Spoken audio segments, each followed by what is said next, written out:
민수기 4장입니다. 민수기 4장 1절에서 20절까지입니다. 민수기 4장 1절에서 20절까지요. 읽습니다. 또 여호와께서 모세와 아론에게 말씀하여 이르시되 레위 자손 중에서 고핫 자손을 그들의 종족과 조상의 가문에 따라 집계할지니 곧 30세 이상으로 50세까지 평학의 일을 하기 위하여 그 역사에 첨가할 만한 모든 일을 계속하라. 고핫 자손의 평학 안의 지성물에 대하여 할 일은 이러하니라. 진영이 전진할 때에 아론과 그의 아들들이 들어가서 선망의 시장을 걷어 증거궤를 덮고 고기를 해달의 가죽으로 덮고 그 위에 순청색 보자기를 덮은 후에 그 채를 깨고 진설방의 상에 청색 보자기를 펴고 대적들과 숟가락들과 주발들과 판다는 전들을 그 위에 두고 또 항상 진설하는 떡을 그 위에 두고 홍색 보자기를 그 위에 펴고 그것을 해달의 가죽 덮개로 덮은 후에 그 채를 빼고 청색 보자기를 펴여 등잔대와 등잔들과 불집게들과 불똥 그릇들과 그 샘과 모든 기름 그릇을 덮고 등잔대와 그 모든 기름을 해달의 가죽 덮개 아래 넣어 매는 풀 위에 두고 제단 위에 청색 보자기를 펴고 해달의 가죽 덮개로 덮고 그 채를 빼고 성수에서 봉사하는 데 쓰는 모든 기구를 취하여 청색 보자기에 싸서 해달의 가죽 덮개로 덮고 매는 풀 위에 두고 제단의 채를 버리고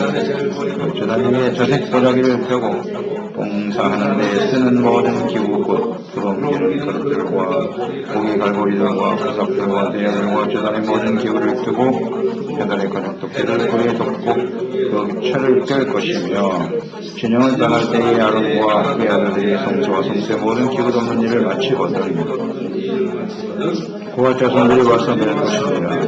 그러나 성물은 만지지 말라. 그들이 죽으리라. 회막 돌건 중에서 이것들은 고핫 자손이 될 것이며 제사장 아론의 아들 느노살이 맡을 것은 등류와 겨울 향과 항상 드리는 소재물과 관유이며 또 장막 전체와 그 중에 있는 모든 것과 성소와 그 모든 기분이라. 여호와께서 모세와 아론에게 말씀하여 이르시되 너희는 고한 자손 족속의 지파를 레위인 중에서 떨어지게 말지니 그들이 지성물에 접근할 때에 그들의 생명을 보존하고 죽지 않게 하기 위하여 이같이 하라. 아론과 그의 아들들이 들어가서 각 사람에게 그가 할 것과 그가 할 것을 지휘하게 할지니라. 그들은 장세하고 들어가서 성소를 보지 말라. 그들이 죽으리라. 아멘. 자신에게 맡겨진 일에 충실하라. 레위 지파 사람들은 제사장을 도와서 성소에서 하나님을 섬기는 사람들입니다. 특히 성소 진행할 때 이스라엘 백성들이 여호와의 군대로 진행할 때 그 중심에 회막이 있게 하고 그 회막을 중심으로 배치를 잘 해서 하나님의 백성들이 회막에 접근하지 못하도록 하는 일이고요. 그 회막을 이동할 때에 그 일을 맡아서 관리할 사람들이 바로 고핫 자손이다. 매는 일이죠. 성막을 매는 일에 책임을 맡은 사람들이 고핫 자손입니다. 그래서 레위 지파 사람들이 게르손, 고핫, 무라리 이렇게 세 종족으로 되어 있는데 그 중에서 이제 이 성전을 옮기는 성소에 관련된 기구를 옮기는 사람들이 고핫 자손들이거든요. 그래서 오늘 이 레위 지파 사람들 계수할 때 고핫 자손들을 가장 먼저 언급하셨네요. 그럼 그들이 중요한 일을 맡았다는 것입니다.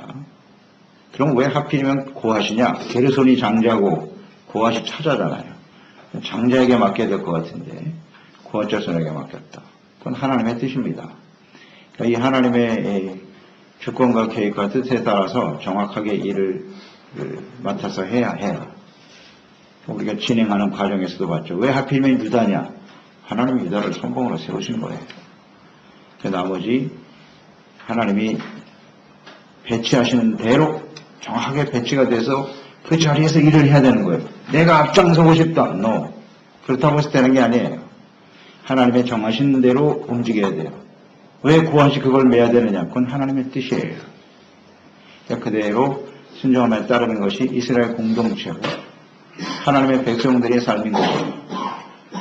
하나님은 아주 자세하고 구체적인 내용까지도 기록하여 남기셨어요. 하나님이 정해놓으셨다고. 왜냐하면 이스라엘 백성들의 특성을 너무나 잘 아시거든요. 또 우리도 마찬가지고. 다 누가 앞장서서 튀고 좀 영광스러운 자리에 잘 보이려고 하지 사람들에게 자기를 드러내려고 하는 것이 일반적인 사람들의 모습이라고요. 누가 뒤에서 하려고 그래요. 다 앞장서 나가기로 원하지. 이 특성을 알기 때문에 정해놓으셨다. 너는 이 자리야. 그 자리를 지켜.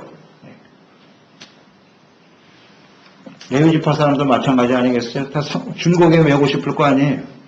고압 자손이 해. 나머지는 각자 해야 할 일이 있어. 그 일에 충실하길 바란다. 근데 사람들의 속성을 너무나 잘 아시기 때문에 자세하게 기록하여 남겨놓으셨나이다. 그러니 하나님의 말씀과 뜻을 이 율법책 아닙니까? 이 하나님의 말씀을 제대로 이해하지 못하면 하나님을 바르게 섬길 수 없습니다. 없습니다. 우리가 역대하에서 묵상했듯이 요시야 시대에 비로소 율법책을 발견했다. 성전 안에서 숨겨져 있다가 그러니 그 이전의 시대가 얼마나 혼란스럽고 어둠의 시대였는가를 알 수 있겠죠. 율법책이 그때 비로소 발견돼서 부흥이 제대로 이루어졌다. 부흥이라는 것은 뭐냐면 말씀으로 돌아가는 거예요. 하나님의 말씀 중심으로 하나님의 뜻대로 주님을 섬기는 것이 부흥입니다. 그러니까 말씀이 없는 부흥은 없어요. 하나님의 말씀에 대한 이해가 없는 사람이 하나님을 바르게 섬길 수 있느냐? 그럴 수 없어요. 이건 아주 중요한 거예요. 그래서 언제든지 우리가 주님을 섬기는 종으로서 그리스도의 몸된 교회의 중심 뭐냐? 하나님의 말씀이라는 사실. 그리고 더 나아가서 오늘의 말씀을 통해서 우리가 깨닫는 바는 각자 주어진 위치가 어디냐? 위치를 잘 알아야 돼요. 내가 소속이 어딘지, 내 위치가 어딘지, 그 안에서 내가 할 일이 무엇인가를 똑바로 알아야 돼요. 그냥 뭐든지 나는 능력이 있으니까 다 할 수 있어. No. 그렇지 않습니다. 자기의 주어진 사명이 뭐고 은사가 뭐고 위치가 무엇인가를 똑바로 해서 그 자리에 거기 충실하면 되는 거예요. 다른 사람에 대해서 우리가 신경 쓸 필요도 없어요. 너는 이거를 왜 잘했니 못했니 그런 자격이 우리에겐 없어요. 내 맡은 바 자리에서 최선을 다하면 되는 거예요. 세상 말로 오지랖이 넓다 그랬는데요. 신앙생활은 그렇게 하는 거 아니에요. 자기의 주어진 자리에서 충실하게. 그래서 그게 질서예요. 그게 질서고 그럴 때 혼란이 없어져요. 갈등이 사라져요.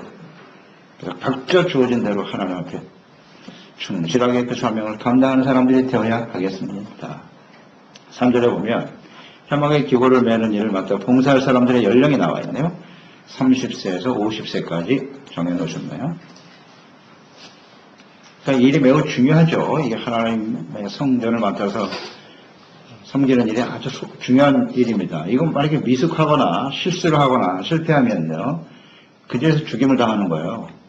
이게 하나님을 섬기는 일이 굉장히 영광스러운 일이긴 하나 우리가 하나님의 말씀과 뜻대로 바르게 섬기지 못할 때는 아주 치명적인 일들을 우리가 만나게 된단 말이에요. 죽음에 이르게 되고 그 개인의 죽음으로 끝나는 게 아니에요. 레위 지파 사람들은 제사장들은 자기 한 사람 죽는 거로 끝나는 게 아니라고요. 그걸 잘못하게 되면 그 역할을 제대로 감당하지 못하면 하나님의 재앙이 하나님의 백성들에 그대로 미친다는 거죠. 이걸 생각해야죠. 그렇기 때문에 어린 나이에 세울 수 없어요. 30세까지 기다리라는 겁니다. 그 안에 철저하게 훈련되어지는 거죠. 잘 배우고 훈련시켜서 30세가 돼야 비로소 나가서 일을 하게 되는 거죠. 사역을 감당하게 되는 거죠. 예수님의 사역의 시작이 몇 살?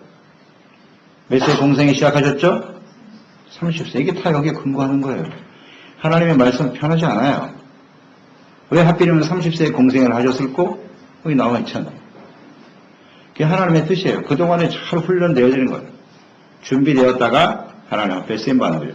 그러니까 우리가 하나님을 섬긴다고 하는 것은 그냥 아무렇게나 해서 되는 게 아니에요.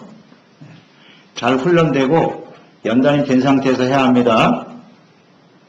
그럼 우리가 예수 믿고 구원받은 그 순간부터 우리는 이제 예수 그리스도로 말미암아 하나님께 나가서 직접 예배하고 주님을 섬길 수 있는 자리에 서게 되죠.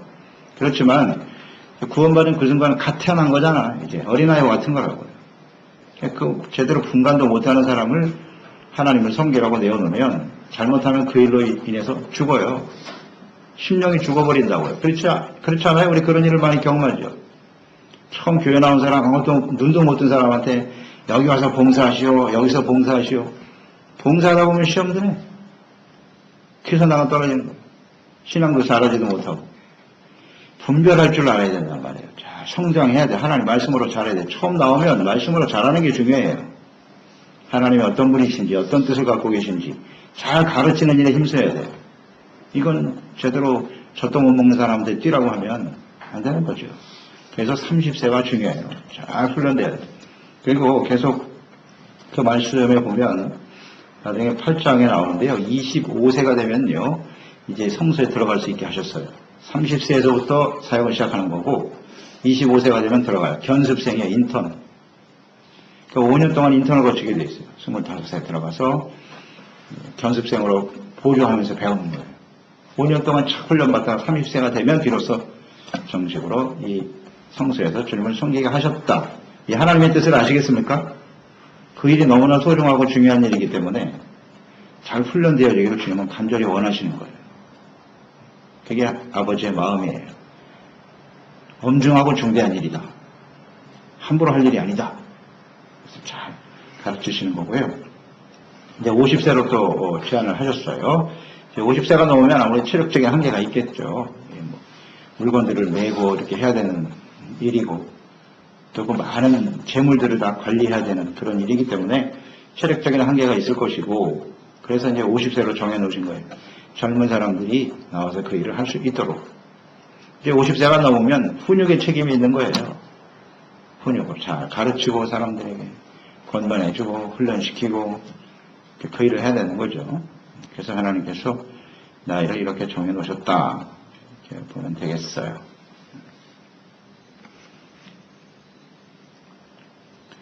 4절로 15절의 내용을 보면 구하자손이 해야 될 일에 대해서 잘 나와 있는데요. 그들이 할 일은 아주 분명하게 제한적이에요. 그러니까 성소에 있는 기구들, 성물들을 옮기는 책임을 맡았습니다만은 그 성소의 기구들을 해체하고 꾸리는 일은 자신들이 해서는 안 돼요. 여기 나와 있죠? 아론과 그의 아들들, 제사장들만이 할 수 있는 일이에요. 그들이 다 준비해 놓으면 메고 가기만 하면 돼요. 그러니까 성소의 기구들을 싸는 그 내용이 나오죠. 제사장들만 만져야지 구하자손이 자기들이 옮기는 일을 맡았다고 해서 함부로 성소에 손을 대다가 죽는다고 나와 있죠. 죽습니다. 손을 대서는 안 돼요. 자기 위치를 정확하게 지켜야 돼요. 그 내용 보면 청색, 홍색, 자색 보자기가 나오죠. 보자기로 싸고 모든 기물들을 색깔도 지정하셨어요. 아무런 걸로 싸면 안 돼. 그 색깔도 지정하셔서 그 다음에 마지막은 해달의 가죽으로 덮어라. 그 싸놓으면 이제 옮기는 거예요. 이런 걸 보면 하나님께서 우리가 출애굽기 충분히 묵상됐죠. 레위기에서도 이런 색깔을 하나님께서 지명하셨는데요. 다 이유가 있다 그랬어요. 그래서 뭐 청색은 이제 하나님의 나라, 하나님 영광 이런 걸 뜻하는 의미가 있고, 뭐 홍색, 피 흘림, 용서 이런 것과 의미가 있죠. 자색은 왕권, 왕이신 하나님 뭐 이런 의미가 있단 말이죠. 그게 성경에 나타난 뜻이에요. 우리가 인위적으로 해석하는 게 아니고 성경에 보면 그런 색깔에 따른 하나님의 뜻이 잘 나타나 있는데, 그러니까 이것은 다 예수님과 관련되어 있는 거예요. 예수님의 피 흘리심, 죄사함, 용서, 예수님의 자색 옷을 입으시고 놀림을 당하시죠. 내가 왕이냐? 왕으로 태봐라. 자색은 이 왕이 입는 옷이란 말이에요. 왕권, 예수 그리스도, 이것이 여기 잘 나타나 있죠. 다른 색깔을 쓰면 안 돼요. 그러니까 이것은 물론 색깔의 의미도 있겠습니다만 중요한 건 뭐냐면 하나님의 말씀대로 하라는 거예요. 내가 하고 싶다고 해서 그냥 아무 부적이 나갔다가 싸고 그래서는 안 되는 거죠. 하나님을 섬기는 일은 절대 인위적이거나 임의로 자기 생각과 뜻대로 함부로 해서는 안 된다는 것이 율법서에 나타난 하나님의 분명한 뜻이에요. 이 하나님의 뜻은 변하지 않는다 그랬어요. 지금도 동일합니다. 네, 동일합니다. 있습니다. 그러니까 형식으로 하나님이 나타난 그런 색깔의 형식도 중요하지만 그 의미도 함께 알아야 된단 말이에요. 의미도.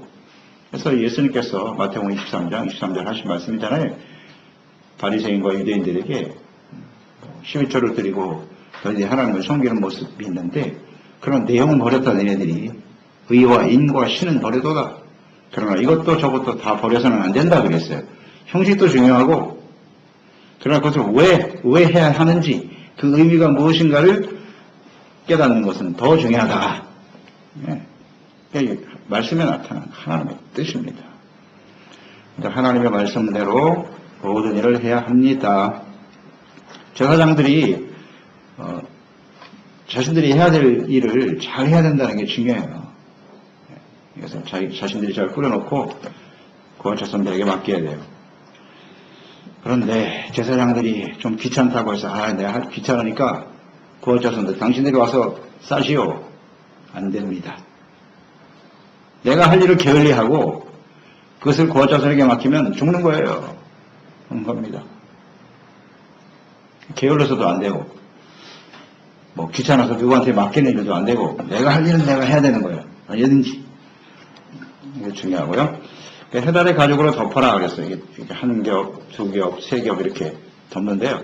이것이 이제 성소에 나타난 모습이기도 하죠. 성소를 세울 때 그 안에 내장막은 청색, 홍색, 자색, 실로 이렇게 술을 놓아서 아름답게 되어 있죠. 그러나 그 위에 뭐 염소, 털, 해달의 가죽이 이제 마지막으로 덮는 것인데요. 이런 모습으로 덮어서 이동하라. 이 성소의 기구들을 보호한다는 의미가 있겠죠. 보호한다는 의미가 있을 거예요. 해달의 가죽은 바다소의 가죽이라고 하기도 하는데요. 보호해주죠. 바람으로부터 막아주고 그리고 그 팔레스타인 열사잖아요. 열사. 얼마나 뜨거워요.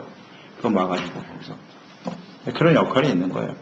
그리고 그러니까 하나님의 백성들의 입장에서 보면 성막의 기구들을 볼 수 있어요? 없어요? 볼 수가 없어요. 가죽으로 이렇게 탁 덮어놨기 때문에 볼 수가 없단 말이죠. 이런 게 바로 계시거든요. 숨겨져 있는 하나님이 열어주시지 않으면 도저히 알 수 없는 어떤 하나님의 특성, 속성이라고 볼 수가 있겠죠. 이것은 이제 예수 그리스도께서 오심으로써 그리스도로 말미암아 이게 이제 완전히 열어지는 거죠. 그래서 모든 사람들이 이제 하나님을 알 수 있도록 열어주시는 은혜. 구원받지 못한 사람은 아직도 모르죠. 하나님이 뭔지 잘 모르고. 이해를 할 수가 없죠. 하나님이 열어주시지 않으면 알 수가 없는 거예요, 하나님은. 이것이 이제 해달의 가죽으로 덮어진 그런 어떤 의미라고 볼 수가 있겠죠. 15절에도 보면 그와 자손들이 가나안의 아들들 제사장에 꾸려놓은 성소의 기물들을 매야 된다 그랬어요. 하지만 성물에는 절대 손을 대지 마라. 그렇게 되어 있죠. 이건 뭐 하나님이 세운 질서니까요. 뜻이니까 그대로 행해야 됩니다. 이 증거궤, 법궤에 손을 대서 죽은 사건이 있었죠. 사무엘하 6장이죠. 다윗이. 시간이 굉장히 많이 흘렀어요. 이 다윗이 성소를 옮기는, 법궤를 옮기는 그런 장면이죠. 분명히 그와 자손들이 어깨에 매야 되는데 수레에다가 끌고 오다가 덜커덕거리니까 우스사가 그냥 손을 대다가 그 자리에서 즉사했죠. 이 하나님의 말씀은 이렇게 변하지 않는 거예요. 아무리 세월이 흘러도요. 하나님의 말씀은 그대로 적용이 되는 것입니다. 그 사람의 이름을 왜 기록했는지 아시겠죠? 우스사. 굉장히 중요한 의미입니다. 그래서 이 사건을 두고 다윗이 굉장히 마음에 충격을 받았죠. 슬퍼했어요. 화가 나기도 하고. 내가 하나님을 바르게 섬기려고 하는데 왜 이런 일이 벌어지나? 그래서 그 지역을 베레스 우사 지명까지도 정해버렸어요. 하나님의 뜻을 모든 사람들이 다 기억하기 위해서 그런 의미가 있는 거예요. 증거궤를, 법궤를 함부로 아무나 손을 대면 죽습니다. 그러니까 우리가 하나님 앞에 나가서 예배하고 주님을 섬긴다고 하는 건 굉장히 소중한 일인데 하나님의 말씀과 뜻대로 섬기지 않을 때 우리에게는 사망에 처하는 심각한 일이 벌어진다는 거. 우린 죽음을 육체적인 죽음뿐만 아니라 영적인 죽음이라는 사실을 잘 알고 있죠. 하나님과의 관계가 단절되고. 그러니까 우리가 하나님의 뜻대로 주님을 섬기게 되는 것이 얼마나 중요한 일이고 왜 예수님이 십자가에서 죽으셔야만 했는가. 예수님의 십자가의 죽음의 의미 이런 것들도 잘 좀 생각해야 해요. 우린 죽을 수밖에 없는 존재들입니다. 지금까지도 우리가 하나님을 섬기면서 얼마나 많은 우사 같은 짓을 했겠습니까, 우리가. 죽어 마땅한 일을 수없이 했을 거라고요. 그런데 아직도 살아있는 것, 또 우리가 주님을 섬길 수 있는 것은 철저한 하나님의 은혜입니다. 은혜입니다. 우리가 뭐 대단한 사람이기 때문이 아니라 하나님의 은혜라는 사실을 잊지 말고 겸손한 자세로 주님을 섬길 수 있는 저희들이 되어야 하겠어요.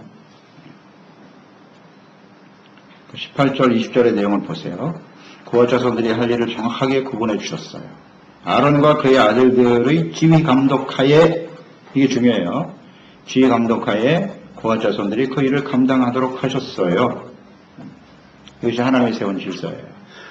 특히 18절에 보면 고핫 자손들이 레위인들 중에서 끊어지지 않도록 하라 이렇게 기록하셨나요? 이 말씀을 묵상하면서 저는 이런 생각을 했어요. 왜 하나님이 이 말씀을 기록하셨을까? 그러니까 고핫 자손이 아니면 그 하나님의 증거궤에 있는 모든 것들을 이동할 수가 없어요. 그렇죠? 그러니까 고핫 자손이 그 일을 맡았다고 하는 것은 굉장히 그 일이 소중한 일이고 영광스러운 일이라는 거예요. 아무나 할 수 없는 일이니까. 아무나 할 수 없으니까 고핫 자손이 끊어지지 않도록 잘 보존하라는 겁니다. 근데 이 말씀 속에 그 하나님이 이미 이 고핫 자손들이 교만해서 아론의 제사장들의 지휘 감독을 벗어나서 자기들 마음대로 일하고 또 자신도 제사장처럼 되려고 하는 이런 교만한 생각이 그들 가운데 있었다는 거죠. 이미 다 알고 계세요. 그 사건이 실제로 일어났고요. 우리가 맨날 제사장들이 하는 말만 들어야 돼. 우리가 하면 될 일을 갖다가 별로 중요하지도 않구만. 이게 문제거든요. 이게 굉장히 교만한 거죠. 그런 걸 아시는 거예요. 그래서 그들이 끊어지지 않도록 하라. 혹시 이런 교만한 마음을 가지고 있다가 함부로 성물에 손을 대면서 수많은 사람이 죽임을 당하는 일이 있어서는 안 되기 때문에 그럴 뜻 아니에요? 잘못하면 죽을 거야. 이 고핫 자손들이 자꾸 자신의 자리를 벗어나서 비치를 벗어나서 성소를 가까이 하다 보니까 굉장히 교만해져가지고 자꾸 손을 댄다. 그럼 죽는다. 그러니까 죽지 않도록 하려면 어떻게 해야 돼요? 고핫 자손들이 죽지 않게 하려면 어떻게 해야 되죠? 19절에 나오잖아요. 그들이 지성문에 접근할 때 그들의 생명을 보존하고 죽지 않게 하기 위하여 어떻게 하래요? 아론과 그의 아들들이 들어가서 각 사람에게 그가 할 일과 그가 맬 것을 주의하게 할지니라. 고핫 자손이 죽지 않게 하는 일은 어떻게 해야 되는 거냐? 아론과 그 제사장들이 성소에 직접 들어가야 돼요. 귀찮더라도 들어가야 돼요. 자기가 할 일을 게을리하면 안 돼요. 지휘 감독을 잘하라는 거예요. 그래서 쌀 건 싸고 도자기도 색깔대로 다 구분해서 쌓아놓고 다 뿌려놔야 되는 거라. 그게 제사장이 해야 할 일이라고요. 그렇지 않으면 고핫 자손들이 잘못 들어갔다간 죽는단 말이에요. 그러니까 끊어지지 않게 하라는 의미는 바로 거기에 있는 거예요. 그렇죠? 그런 의미 아닙니까? 말씀대로 우리가 해석을 하면. 그러니까 제사장들의 역할은 지휘 감독입니다. 지휘 감독을 잘해야 돼요. 적재적소에 사람들을 배치하고 그가 할 일들을 정확하게 정해서 그 일을 할 수 있도록 해야 됩니다. 그러니까 이 제사장들이 게으르다. 이 게으름은 굉장히 심각한 거예요. 지휘 감독을 소홀히 하고 할 일을 정확하게 해주지 못하면 고핫 자손은 죽는 거고요. 고핫 자손의 입장에서는 그 지휘 감독 받기 싫다 이거예요. 내가 알아서 할 테니까 당신 하지 마세요. 이거 굉장히 위험한 일입니다. 고핫 자손이 나중에 이것 때문에 그냥 거의 멸절을 당하다시피 하는데 두려운 일이에요. 그래서 우리는 각자 지휘 감독하에 있는 사람은 지휘 감독을 잘해야 되고 또 고핫은 그걸 받아야 돼. 지휘 감독을 받도록 하셨잖아요. 하나님께서. 그러면 그거 받으면 되지. 그래서 그대로 순종하고 자기의 맡은 일에 충실할 때 성전이 바르게 세워지게 되는 것이고 이스라엘 공동체가 세워지는 겁니다. 그래서 교회 하나님을 섬긴 일은 철저한 질서가 있다는 걸 아셔야 됩니다. 질서잖아요. 하나님이 세우셨잖아요. 질서에 따라야 돼요. 내가 당신보다 난데 이런 식으로 나가면 안 돼요. 주어진 일에 최선을 다해서 나가면 돼요. 그 일을 제대로 못하면 하나님께서 알아서 정리하십니다. 그렇잖아요. 레위 자손, 레위 지파 사람들 한 사람만 그 일을 하는 게 아니에요. 하나님은 얼마든지 대체자들을 준비하고 계십니다. 자격이 없으면 나답과 아비후 보세요. 그 제거시키잖아요, 바로. 그 사람들 없어진다고 해서 일이 안 되느냐? 그렇지 않아요. 그 다음에 또 엘라살과 이다말이 있잖아요. 그들이 대신하는 거예요. 우리가 그거 걱정할 일이 아니라고요. 각자 주어진 일에 최선을 다하면 되는 것이지. 고아 자손이 제사장이 마음에 안 든다. 일하는 게 마음에 안 들어. 우리가 하는 게 훨씬 낫겠어. 하지 말라니까요. 그건 하나님이 알아서 해요. 제사장이 역할을 못하면 하나님 제거하고 다른 사람 세우는 거예요. 이게 하나님의 질서라고요. 그러니까 우리는 그 이상도 생각하지 말아야 돼요. 그래서 이러한 하나님의 말씀이 신약성경에 잘 나타나 있죠. 로마서 12장입니다. 로마서 12장에 보면 이 말씀이 그대로 정리가 되어 있는데요. 3절에서 5절의 말씀 보면 내게 주신 은혜로 말미암아 너희 각 사람에게 말하노니 마땅히 생각할 그 이상의 생각을 품지 말고 오직 하나님께서 각 사람에게 나눠주신 믿음의 분량대로 지혜롭게 생각하라. 우리가 한 몸에 많은 지체를 가졌으나 모든 지체가 같은 기능을 가진 것이 아니니 이와 같이 우리 많은 사람이 그리스도 안에서 한 몸이 되어 서로 지체가 되었느니라. 아멘. 이게 바로 이 말씀이에요. 로마서 12장 3절 말씀이 바로 이거예요. 교회 안에는 많은 지체가 있다. 은사가 다르고 해야 될 일이 있는데 여기 나와 있잖아요. 자신이 마땅히 생각할 그 이상의 생각을 품지 말라는 거예요. 고아 자손은 고아 자손이 해야 될 그 생각에 머물러야지. 제사장이 할 일까지 그렇게 하지 말라는 겁니다. 많은 지체를 가졌기 때문에 오늘날 우리 교회가 이렇게 바르게 세워지는 것은 나름대로 하나님이 세운 질서와 역할이 있죠. 그 역할과 사명에 충실하면 돼요. 그게 교회예요. 교회. 어떤 능력 있는 한 사람이 모든 것을 다 해버리고 목사가 모든 일을 하는 것도 아니고요. 장로와 재직들이 모든 것을 다 하는 것도 아니에요. 물론 능력 있는 재직들이 훨씬 많이 있을 수도 있어요. 주의종들보다 영성이 뛰어난 재직들도 있고 그 말씀을 잘 가르치고 증거할 수 있는 능력이 있는 사람도 있어요. 얼마든지요. 그러나 하나님께서 세운 질서대로 우리가 맡은 바 자리에서 주님을 섬기는 것이 교회고 그 일에 그냥 최선을 충실히 해나가면 교회는 든든하게 세워지게 되는 거예요. 교회는 하나님의 교회이기 때문에 그래요. 하나님의 뜻과 생각대로 움직여져야 되는 거예요. 한두 사람이 똑똑하다고 해서 그 사람의 생각대로 모든 교회가 움직여지고 그건 교회가 아니에요. 이미 죽었다고 봐야 돼요. 그런 교회는. 죽었다고 봐야 돼요. 모양은 있죠. 사람들은 모여있지만 몇몇 사람이 주인공 노릇하고 주인 노릇하고 설치는 교회는 그건 교회가 아니에요. 그건 틀림없어요. 하나님의 뜻은 변하지 않으니까. 그 생각 이상을 하면 안 돼. 항상 우리는 맡은 바 자리에서 그 위치, 내게 주신 은사